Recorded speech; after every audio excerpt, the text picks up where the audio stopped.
Okay, magandang araw sa ating lahat mga kapusa at welcome back to my YouTube channel. At siyempre mga kapusa, sa video na ito ay ibabahagi ko sa inyo ang anunsyo ng LTO patungkol sa EDL o Electronic Driver License. At siyempre mga kapusa, kung bago ka pa lamang sa aking YouTube channel, huwag mo namang kalimutang i-like at i-share ang aking video. Ganun din pakisubscribe na ito. At pakihit na din dyan mga kapusa ang bell button para updated kayo kung sakaling may mga bago akong video.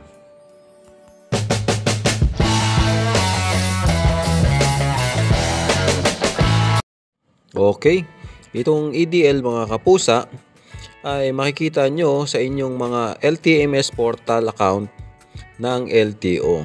Kaya kung kayo mga kapusa ay nakapag-register na sa LTMS portal ng LTO, ay maaari na kayong mag-login, maaari nyo nang ma-access para makita nyo na ang inyong EDL.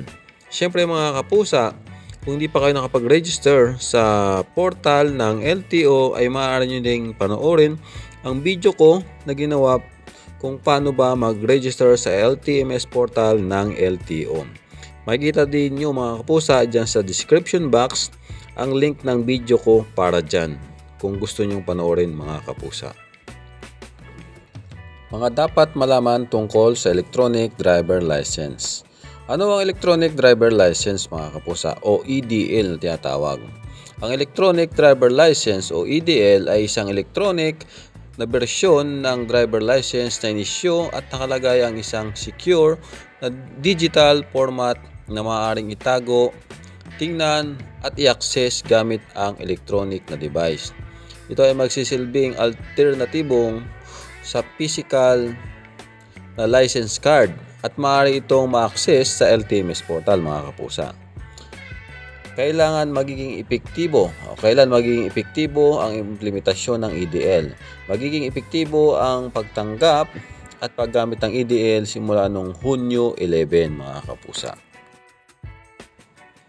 Sino-sino ang mga kwalipikadong maka-access ng EDL? Sino nga ba mga kapusa?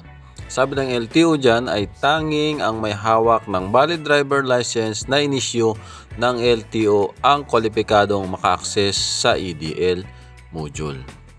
Kaya siyempre mga kapusa, kung kayo ay mayroong valid driver license, siyempre maka-access nyo ang EDL mga kapusa.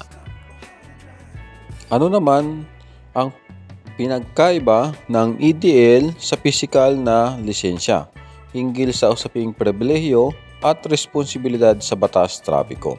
Sabi ng LTO mga kapusa, ang mga EDL holder ay may kaparehong pribilehiyo at responsibilidad na katumbas ng mga may hawak na physical na lisensya sa pagmamaneho. Sila rin ay sasailalim sa parehong mga alituntunin at regulasyon, mga pagpapataw ng mga multa at mga parusa bilang mga may hawak ng physical na driver license. Pareho lang ang mga pribilehiyo at responsibilidad patakaran sa trapiko at multa ng EDL at physical na lisensya. Ito rin ay ginagamit bilang valid authority at pagkakakilanlan para sa pagmamaneho na may mga limitasyon. Mananatiling pangunahing autorisasyon para sa pagmamaneho ng sasakyan ang physical na lisensya, maging ito ay non-professional o professional driver license. Kaya nga mga kapusa, kung may doon pa kayong license card o yung physical na lisensya, ay mas maiging dalhin nyo din mga kapusa. At yun nga mga kapusa, sabi ng LTO ay the same lang naman mga kapusa yung karapatan ng may hawak ng EDL holder tsaka yung may physical na lisensya mga kapusa. Kung ikaw ay nag-violation, ay siyempre papatawan ka ng parehas lang na violation mga kapusa kung kayo ay lumabag sa batas trapiko. Mga kapusa, may bayad ba ang pag-access ng EDL? Sagot po ng LTO dyan mga kapusa ay wala. Mananatiling pareho ang requirements at kasalukuyang bayad para sa bago at pag-renew ng driver license.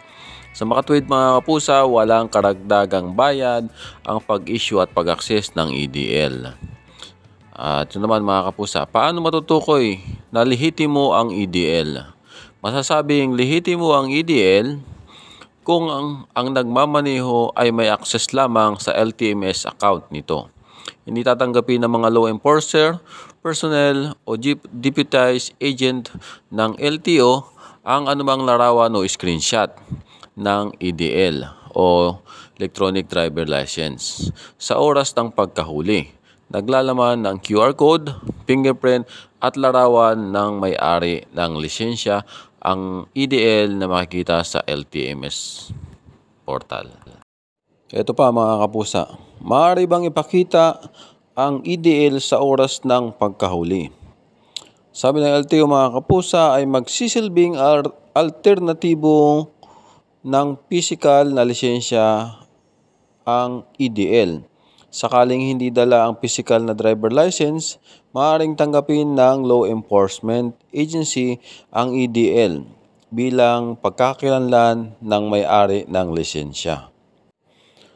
Ano ang maaaring mangyari kung hindi maipakita ang EDL at ang physical na lisensya sa oras ng apprehension? Sabi ng LTO mga kapusa ay alinsunod sa Section 19 of Republic Act number 4136, nararapat na dalhin ang lisensya sa oras ng pagmamaneho kung hindi may pakita ang pisikal na lisensya o ang EDL na siyang alternatibo para rito ay magiging paglabag sa nasabing batas. Matutukoy ng mga law enforcer o deputized agent kung valid ang EDL sa pamamagitan ng pag-scan ng barcode gamit ang law enforcement handheld device. Okay, dito na mga kapusa, i-share ko sa inyo kung paano at saan nyo makikita sa LTMS portal nyo yung EDL mga kapusa. Yung makita nyo mga kapusa sa screen, nakalagin na ako nyan sa LTMS portal ng LTO. Pag ganyan na mga kapusa, lumabas ay gagawin nyo lang dyan, i-click nyo lang yung digital ID. Pag na-click nyo na mga kapusa yan o napindot nyo na, ganyan na ang lalabas. Lalabas na yung inyong driver license. Andiyan yung harap ng driver license nyo at pag pinindot nyo mga kapusa ito, makikita nyo naman dyan yung likod ng inyong driver license. At pagkatapos, kung gusto nyo makita ang inyong QR code, kiklik nyo lang yung QR code at lalabas na ang inyong QR code. Ngayon lang kadali mga kapusa ma-access ang EDL o Electronic Driver License sa LTMS portal ng LTO. Sana may natutunan kayo mga kapusa at di ko na pahabain pa to at maraming salamat sa panonood. Naway suportahan nyo pa ang iba ko pang video at mga gagawin pang video. Kita-kits lang tayo mga kapusa at maraming salamat sa panonood mga kapusa.